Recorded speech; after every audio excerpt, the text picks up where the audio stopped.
O Rio de Janeiro já tá no caos com a guerra contra o Comando Vermelho, só que agora surgiu um problema muito maior.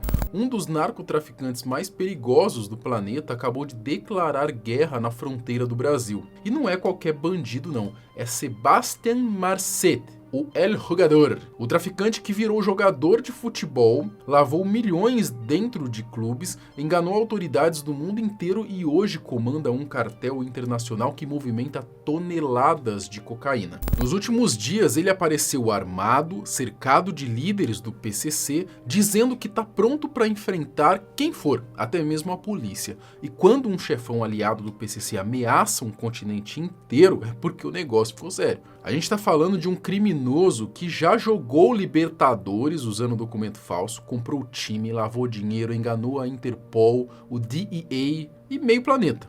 E agora ele quer transformar a fronteira do Brasil num campo de guerra. Hoje você vai conhecer quem que é esse traficante, conhecido como o traficante das 1000 caras, como que ele virou um fantasma quase que impossível de capturar e por que essa ameaça pode ser aí um dos maiores problemas que o Brasil pode ter nos próximos meses. Eu sou o Marcelo Milos, fica comigo que depois da vinheta eu te conto.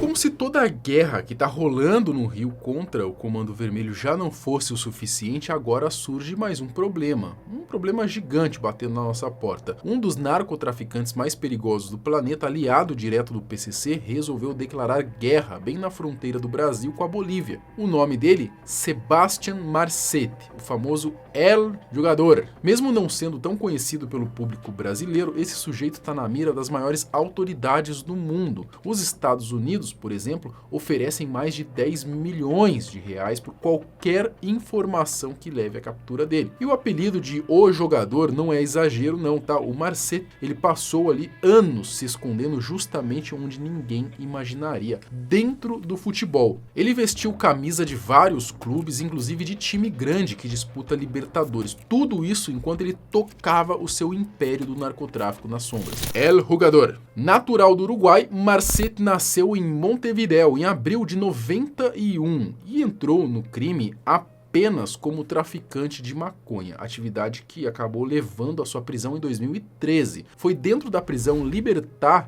que ele começou a se aproximar de membros do PCC, que naquela época já ampliavam as suas operações para fora do Brasil. Essa aproximação deu ao uruguaio treinamento, estrutura e contatos que poucos anos depois transformaram Marcet em um dos chefes do narcotráfico internacional mais influentes do planeta. E claro, um dos mais perseguidos também, sendo caçado pela Interpol, Paraguai, Uruguai, Bolívia e pela própria DEA dos Estados Unidos. Só que mesmo com tanta gente no encalço dele, o sujeito nunca é capturado e o motivo, ele é visto como um verdadeiro mestre do disfarce. Não à toa ele ganhou o apelido de traficante das 1000 caras. E o homem é ousado, dizem que ele não só comprou um clube na Bolívia, como ainda exigia que o treinador o colocasse para jogar. Sim, além de tudo, Marcet é jogador de futebol, é mole? E é justamente daí que vem o seu apelido mais famoso, El Jugador. Mega traficante, é isso mesmo. Jogador / mega traficante, ele é um uruguaio. O Sebastián Marcet, que você está vendo aí na tela, ele se passava por brasileiro na Bolívia. De acordo com as autoridades, que investigam essa situação lá na Bolívia, ele chegou a fundar um clube onde, além de jogar como meio-campista, era presidente de honra. Olha só essa história. O time tinha até estádio, não era pouco investimento, não. Tudo isso era usado como fachada para uma organização criminosa que fazia a ligação dos produtores da droga com o PCC. Para conseguir essa façanha, Marcet usou um registro falso da CBF com o nome de Paulo Amorim Santos, o que dava a ele a permissão oficial para atuar como jogador profissional. Então você que sonhava em ser jogador de futebol e não conseguiu, pode ficar com ainda mais raiva do traficante uruguai, porque o cara deu um jeito, Ele fez todo um trambique e realizou essa façanha. Em 2022, o Sebastián comprou o clube boliviano das divisões inferiores, chamado de Los Leones FC El Torno, e chegou a jogar por lá naquele mesmo ano. Só que, segundo informações do Globo, antes mesmo dessa compra na Bolívia, ele já tinha vestido a camisa de um clube bem mais relevante, o Deportivo Capiatá, que inclusive já disputou Libertadores. E o pior é que o desgraçado não jogava mal não, tá?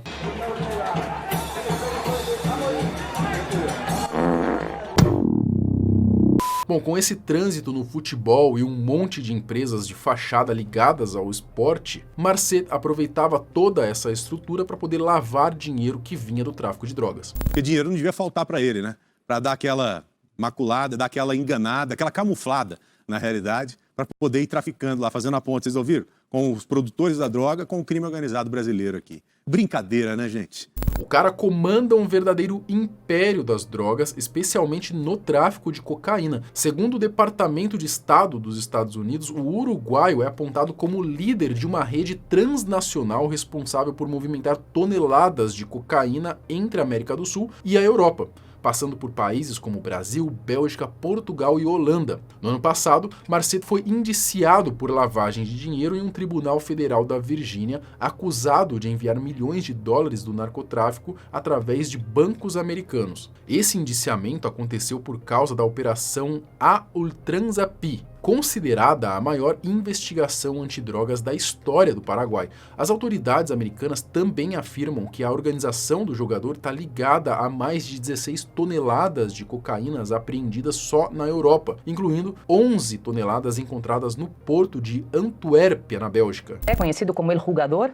é acusado de enviar mais de 16 toneladas de cocaína pura da Bolívia para a Europa, comandar rede milionária de lavagem de dinheiro, corromper instituições e financiar homicídios relacionados ao tráfico. Segundo a organização Inside Crime, Marcet comanda o chamado Primeiro Cartel Uruguaio, PCU, e mantém vínculos com o grupo criminoso paraguaio conhecido como Clã Isfran. Ele também é aliado da máfia italiana, o nome está parecendo que eu não vou saber pronunciar, investigada na Europa por atuar como uma das principais distribuidoras de cocaína vinda da América do Sul. Além disso, como eu já comentei, Sebastián é próximo do PCC, e essa parceria parece ficar mais sólida a cada ano. De acordo com Jalil Rachid, chefe da SENAD, a Agência Antidrogas do Paraguai, essa aproximação entre Marcet e o PCC representa, abre aspas, um problema maior para toda a região. Na visão dele, o uruguaio está num momento de expansão do seu negócio e encontrou na estrutura do PCC o canal ideal para isso. A parceria com o PCC foi consolidada depois de anos de convivência na prisão Libertad, no Uruguai, transformando o cartel uruguaio em braço logístico do PCC na rota Bolívia, Brasil, Paraguai e Europa. Isso ficou ainda mais forte com a sua ameaça de guerra entre as fronteiras. A ameaça. No vídeo que começou a circular nos últimos dias, dá para ver o Sebastián Marcet ao lado de nomes bem conhecidos do PCC pelas autoridades, tá? O Patrick Wellington Salomão, o Forjado, Pedro Luiz da Silva Soares, o Chacal e Sérgio Luiz de Freitas Filho, o Mijão. Todos eles atuam justamente na região da fronteira entre Bolívia, Brasil e Paraguai, uma área estratégica para o gigantesco esquema de exportação de cocaína comandado pelos traficantes. A gravação teria sido feita em Santa Cruz de la Sierra, na Bolívia, uma das principais bases da operação da facção brasileira no tráfico internacional. O primeiro comando da capital se fortalece do outro lado do país com apoio internacional. Um vídeo mostra Sebastián Marcet, um dos traficantes mais procurados do mundo, reunido com lideranças do PCC e fazendo ameaças diretas a rivais e forças policiais, incluindo guerra na fronteira do Brasil. A gravação teria sido feita em Santa Cruz de la Sierra, na Bolívia, onde Marcet mantém sua base de operações. Ele aparece portando um fuzil e cercado de aliados armados diante de bandeiras e símbolos relacionados ao PCC e às rotas do grupo no Paraguai. Estavam presentes criminosos identificados como Patrick Salomão, o Forjado, Pedro Luiz da Silva Soares, o Chacal, Sérgio Luiz de Freitas, o Mijão, que compõem a liderança das ruas do PCC. Marcet surge no vídeo armado e cercado pelos seus aliados do PCC, faz ameaças diretas à polícia e aos rivais. Na mensagem, El Jugador aparece com um fuzil na mão, exibindo bandeiras e símbolos da facção e manda um recado claro. Posso estar hoje aqui, amanhã no Paraguai, outro dia na Bolívia, outro na Colômbia. Estamos prontos para fazer guerra com quem for. Com a polícia, sempre prontos. Eu posso estar hoje aqui, amanhã no Paraguai, outro dia em Bolívia, outro dia em Colômbia. Donde sea, estamos preparados para hacer guerra con el que sea. El COJA, la policía, no me importa a nadie. Nosotros estamos siempre listos, siempre. Esse recado nada amistoso chega justo no meio de uma guerra silenciosa entre facções sul-americanas pela disputa das rotas de cocaína que abastecem a Europa. Um conflito que já derrubou chefes de polícia e deixou um rastro de execuções na Bolívia e no Paraguai. Coisas que muita gente nem fica sabendo, mas pensa só no valor de controlar esses caminhos. Logística facilitada significa dinheiro demais em jogo. E o jogador está disposto a defender esse domínio a qualquer custo.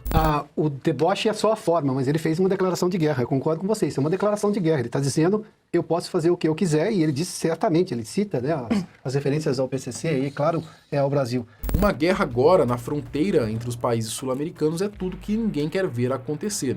E além disso, essas imagens deixam claro o tamanho da expansão do PCC nos dias de hoje, né? Os caras estão basicamente em todos os lugares. Essa mensagem, esse depoimento, declaração desse rapaz, ela é simbólica, porque mostra a expansão do PCC para fora das nossas fronteiras. E não é domínio territorial. Importante voltar nesse ponto que o Augusto tratava. O PCC é uma máquina de lavar dinheiro, é uma máquina que se obteve ramificações em várias partes. Postos de gasolina em São Paulo, no interior de São Paulo, atua com jogos de azar, atua com aluguel de armas para quem quer praticar. O bandido aluga armas do PCC para fazer assaltos a bancos, tráfico de armas pelo Paraguai e agora essa trinca, né, que você descreve, Paula. É a Bolívia, o Paraguai, o PCC já tem presença no Paraguai e agora uma presença muito forte na Bolívia. Mas e aí, comenta aqui embaixo se estava sabendo dessa guerra aí, pode acontecer aqui na fronteira do país. Sabia, conhecia esse traficante aí, El Jogador? Eu nunca tinha ouvido falar dele, cara, até esse vídeo. É mole? Comenta aqui embaixo e deixa a sua sugestão pro próximo vídeo. Até mais, tchau!